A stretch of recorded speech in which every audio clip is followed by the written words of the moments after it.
Lévitique, chapitre 14.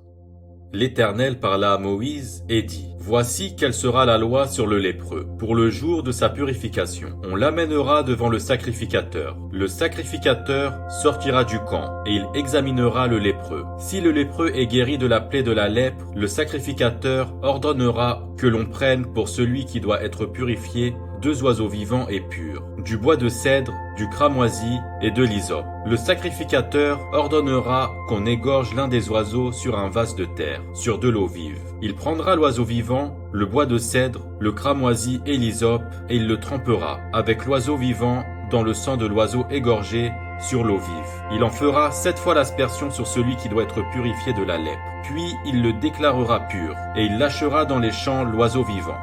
Celui qui se purifie lavera ses vêtements, rasera tout son poil, et se baignera dans l'eau, et il sera pur. Ensuite, il pourra entrer dans le camp, mais il restera 7 jours hors de sa tente. Le 7e jour, il rasera tout son poil, sa tête, sa barbe, ses sourcils, il rasera tout son poil. Il lavera ses vêtements et baignera son corps dans l'eau, et il sera pur. Le 8e jour, il prendra 2 agneaux sans défaut et une brebis d'1 an sans défaut, 3/10 d'un épha de fleur de farine en offrande, pétrie à l'huile et un log d'huile.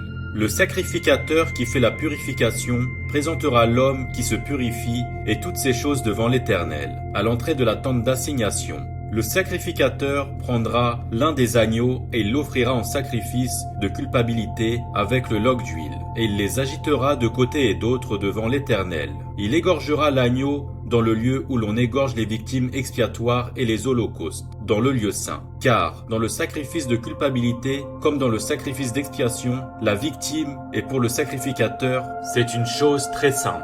Le sacrificateur prendra du sang de la victime de culpabilité, il en mettra sur le lobe de l'oreille droite de celui qui se purifie, sur le pouce de sa main droite et sur le gros orteil de son pied droit. Le sacrificateur prendra du log d'huile et il en versera dans le creux de sa main gauche.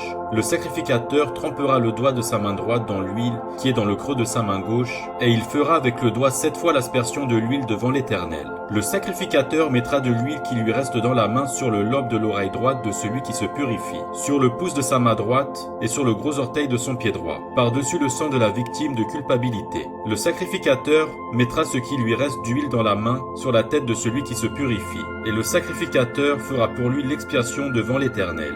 Puis le sacrificateur offrira le sacrifice d'expiation, et il fera l'expiation pour celui qui se purifie de sa souillure. Ensuite, il égorgera l'holocauste. Le sacrificateur offrira sur l'autel l'holocauste et l'offrande, et il fera pour cet homme l'expiation, et il sera pur. S'il est pauvre et que ses ressources soient insuffisantes, il prendra un seul agneau, qui sera offert en sacrifice de culpabilité, après avoir été agité de côté et d'autre, et avec lequel on fera pour lui l'expiation. Il prendra un seul 10e de fleur de farine pétrie à l'huile pour offrande, et un log d'huile.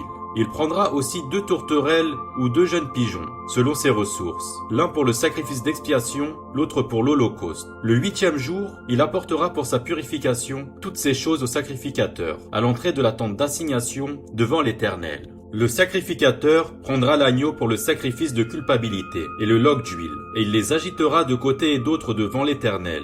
Il égorgera l'agneau du sacrifice de culpabilité, le sacrificateur prendra du sang de la victime de culpabilité, il en mettra sur le lobe de l'oreille droite de celui qui se purifie, sur le pouce de sa main droite et sur le gros orteil de son pied droit. Le sacrificateur versera de l'huile dans le creux de sa main gauche. Le sacrificateur fera avec le doigt de sa main droite 7 fois l'aspersion de l'huile qui est dans sa main gauche, devant l'Éternel. Le sacrificateur mettra de l'huile qui est dans sa main sur le lobe de l'oreille droite de celui qui se purifie, sur le pouce de sa main droite et sur le gros orteil de son pied droit, à la place où il a mis du sang de la victime de culpabilité. Le sacrificateur mettra ce qui lui reste d'huile dans la main sur la tête de celui qui se purifie, afin de faire pour lui l'expiation devant l'Éternel. Puis il offrira l'une des tourterelles ou l'un des jeunes pigeons qu'il a pu se procurer, l'un en sacrifice d'expiation, l'autre en holocauste avec l'offrande, et le sacrificateur fera pour celui qui se purifie l'expiation devant l'Éternel. Telle est la loi pour la purification de celui qui a une plaie de lèpre et dont les ressources sont insuffisantes. L'Éternel parla à Moïse et à Aaron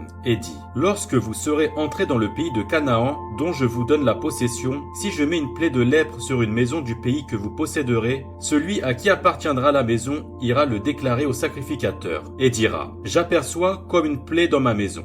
Le sacrificateur, avant d'y entrer pour examiner la plaie, ordonnera qu'on vide la maison, afin que tout ce qui est ne devienne pas impur. Après cela, le sacrificateur entrera pour examiner la maison. Le sacrificateur examinera la plaie. S'il voit qu'elle offre sur les murs de la maison des cavités verdâtres ou rougeâtres paraissant plus enfoncées que le mur, il sortira de la maison. Et quand il sera à la porte, il fera fermer la maison pour 7 jours. Le sacrificateur y retournera le 7e jour. S'il voit que la plaie s'est étendue sur les murs de la maison, il ordonnera qu'on ôte les pierres attaquées de la plaie et qu'on les jette hors de la ville, dans un lieu impur.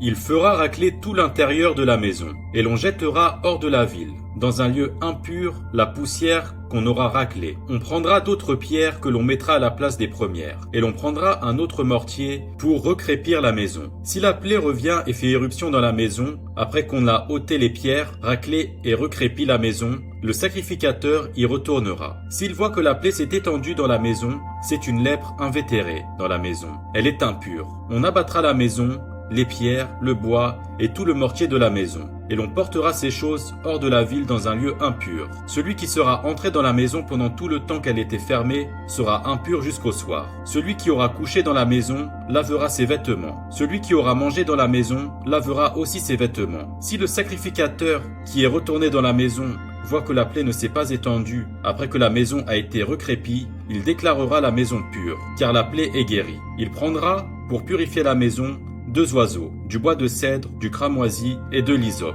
Il égorgera l'un des oiseaux sur un vase de terre, sur de l'eau vive. Il prendra le bois de cèdre, l'hysope, le cramoisi et l'oiseau vivant. Il les trempera dans le sang de l'oiseau égorgé et dans l'eau vive, et il en fera 7 fois l'aspersion sur la maison. Il purifiera la maison avec le sang de l'oiseau, avec de l'eau vive, avec l'oiseau vivant, avec le bois de cèdre, l'hysope et le cramoisi. Il lâchera l'oiseau vivant hors de la ville dans les champs. C'est ainsi qu'il fera pour la maison l'expiation et elle sera pure. Telle est la loi pour toute plaie de lèpre et pour la teigne, pour la lèpre des vêtements et des maisons, pour les tumeurs, les dartres et les taches. Elle enseigne quand une chose est impure et quand elle est pure. Telle est la loi sur la lèpre.